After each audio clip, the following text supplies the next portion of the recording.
I'll never forget the moment I discovered that my mother-in-law had secretly altered my baby's name without my knowledge.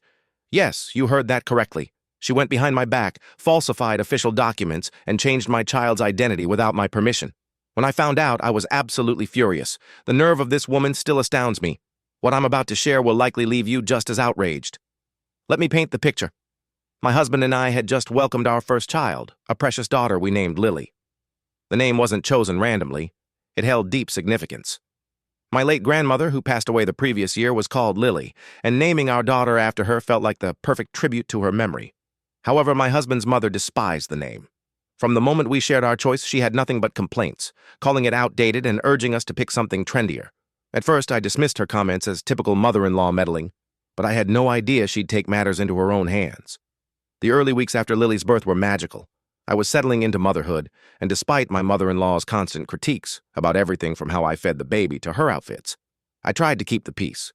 My husband attempted to smooth things over, suggesting his mom meant no harm and that I should ignore her. But the tension grew with every visit. Then something unthinkable happened. We were eagerly awaiting Lily's birth certificate in the mail, excited to see her name officially documented. But when I opened the envelope, my heart sank.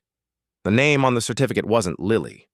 I stared in disbelief, thinking it must be a mistake, but there it was, clear as day. My daughter's name had been legally changed to Emma, a name my mother-in-law had suggested during my pregnancy. I felt like the world had collapsed beneath me. How could this happen? We hadn't authorized this. My husband was just as stunned, and we immediately began investigating. At first, we assumed it was an administrative error, but as we dug deeper, the truth emerged. After several urgent calls to the Vital Records office, we learned that my mother-in-law had somehow accessed the paperwork and submitted a request to change Lily's name. She had forged signatures, impersonated me, and made it appear as though we had approved the change. I was beyond livid. The sheer audacity, the entitlement, it was incomprehensible. Who thinks they have the right to meddle in something as personal as naming someone else's child? We confronted her right away. I called her, trembling with rage, demanding answers. At first, she played innocent, pretending she had no idea what I was talking about. But when I told her we had evidence, she finally confessed. "I did it for the baby," she said, her tone eerily calm, as if she'd done nothing wrong. "Emma is a far better name.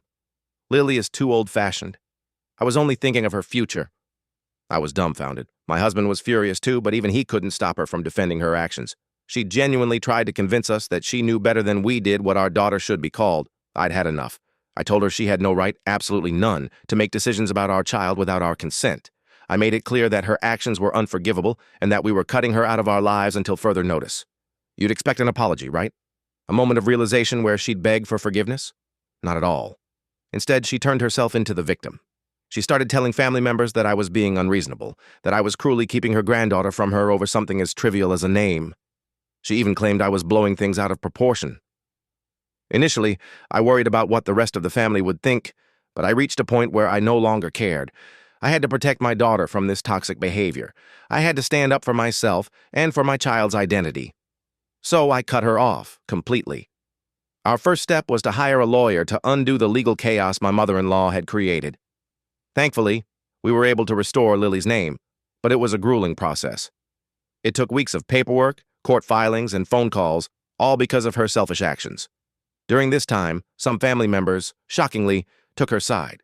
They called me overdramatic, saying I was going too far by cutting her off, but I refused to let anyone sway me from protecting my daughter. My mother-in-law had crossed an unforgivable line, and there was no turning back. Months passed without contact from her, until Lily's first birthday. My husband and I planned a small celebration with close friends and family, deliberately excluding my mother-in-law. That didn't stop her from showing up uninvited, though. She walked into our home, acting as if nothing had happened.